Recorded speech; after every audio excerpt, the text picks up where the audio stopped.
It's 2024. Nissan and Honda, two of Japan's biggest car makers, are about to take a step that could change the automotive industry. With sales dropping and strong competition in the electric vehicle market, they are putting their trust in a major merger. This plan could save them billions of dollars and create a company strong enough to compete with Toyota and Volkswagen. But with so much at risk, the big question is, can these two companies with different histories and ways of working really pull it off? The rewards are large, but the risks are even greater. With past disagreements and many challenges ahead, the outcome is not certain. Will this merger help Nissan and Honda succeed, or will it fail? What happens next could have a big impact on the car industry.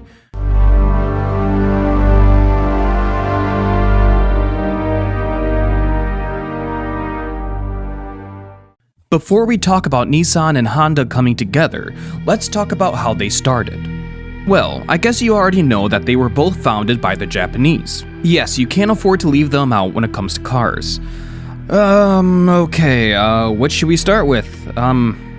Okay, we'll start with Nissan. Masujiro Hashimoto was born in 1875 in Japan. Little is known about his early life, such as where he was born or information about his parents. However, he is remembered as one of the key figures in starting Japan's car industry. Hashimoto studied mechanical engineering and was sent to the United States under the support of Japan's Ministry of Agriculture and Commerce. During his 3 years in America, he worked with a steam engine company in New York, learning about machinery and production methods used in Western countries. When he returned to Japan, Hashimoto worked in various industries, including designing mining tools, creating electrical machines, and building weapons. His time abroad and his experience in these fields encouraged him to start producing cars in Japan. He believed that making cars locally could reduce the country's dependence on imported vehicles and improve its economy. In 1911, he founded Kawashinsha Motor Car Works. The company introduced its first car, the DAT, in 1914. The name DAT came from the initials of his main investors, Kenjiro Den, Rokuro Aoyama, and Maitaro Takeuchi. The DAT became one of the earliest cars built entirely in Japan. Now, I know you must be wondering how DAT probably sounds like Nissan, and I'll summarize this for you. Well, in 1928, another man named Yoshisuke Aikawa started a company called Nihon Sangyao, which means Japan Industries. Later, people started calling the company Nissan as a short form of the Tokyo Stock Exchange. At the time, Nissan was part of a big group of companies called a Zaibatsu, which included Tobata Casting and Hitachi. Nissan then was initially focused on metal casting and auto parts, but didn't produce cars. Well, as the years passed, Nissan grew into a large group, including 74 companies, and became the fourth largest company in Japan during World War II. In 1931, a car production company called DAT joined Nissan's group and was fully merged into it in 1933. This merger is what marked the start of Nissan's car manufacturing.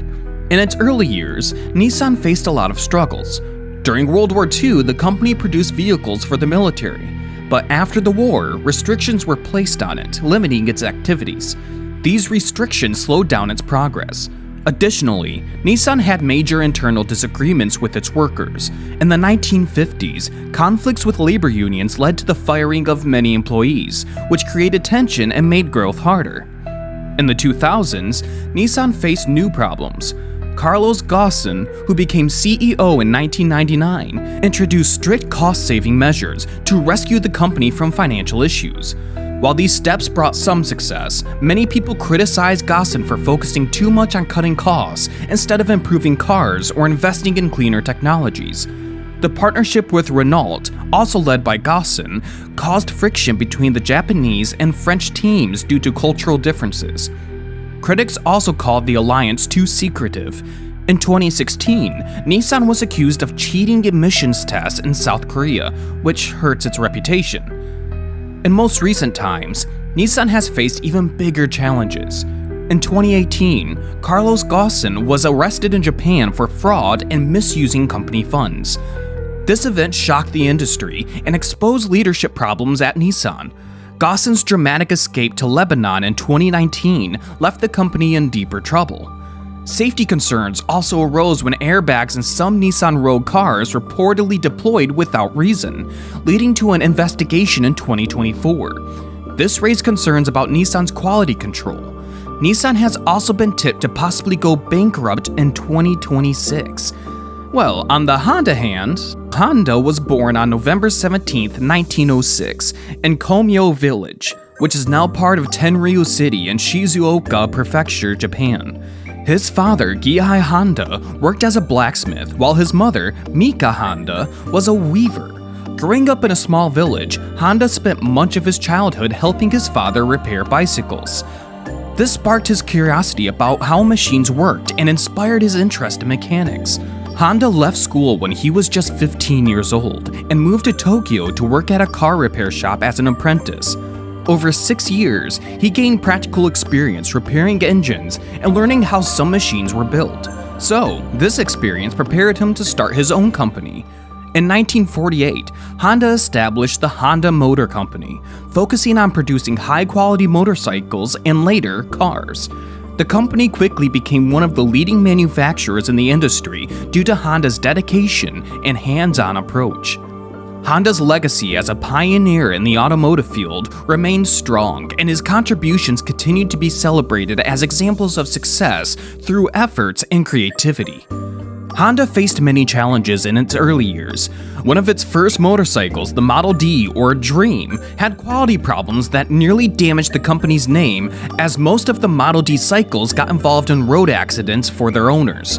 The company also expanded quickly, which made managing production and workers difficult. Despite these issues, Soichiro Honda's determination to improve his products helped the company grow and succeed. In the 2000s, Honda faced more challenges. Although their cars were known for reliability, some models had issues. For example, the Honda Civic, hey wait a minute, that's what I drive. Anyway, the Honda Civic had recurring transmission problems that upset customers with costly repairs. Some new cars, like the Honda EV Plus, failed to attract buyers due to high prices and limited usability.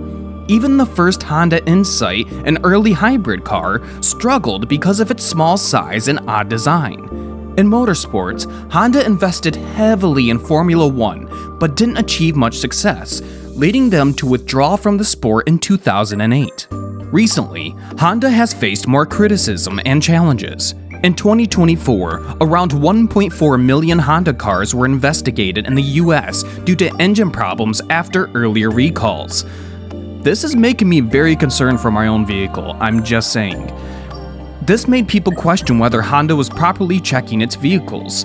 So now we can easily see why Nissan and Honda wants to join forces together. So on December 23, 2024, Nissan and Honda, two of Japan's largest car makers, held a meeting in Tokyo to discuss their plan to combine their businesses. Both companies have been dealing with falling sales, especially in China, and believe that working together will help them stay competitive in the growing electric vehicle market. The idea is to reduce expenses and improve the ability to compete with other car makers globally. At the meeting, the two companies signed an agreement to start working on the details of their partnership. Over the next 6 months, they aim to create a single company, which they plan to list on the Tokyo Stock Exchange in August 2026. After this merger, Nissan and Honda shares will no longer be traded separately. This new company will focus on making cars together, working on new technology, and buying supplies in larger amounts to save money and increase efficiency. Honda is expected to play a big role in running the new company, as it will select most of the board members. It is also likely that the top position in the new company, such as the CEO, will be filled by a senior figure from Honda. This suggests Honda will have a stronger voice in managing the partnership. Well, we'll see about that soon. For now, this looks like a rise of a new giant in the automobile industry. Or could it just be the rise of another company that will most likely fall? Well, you know the saying, the higher the rise, the harder the fall.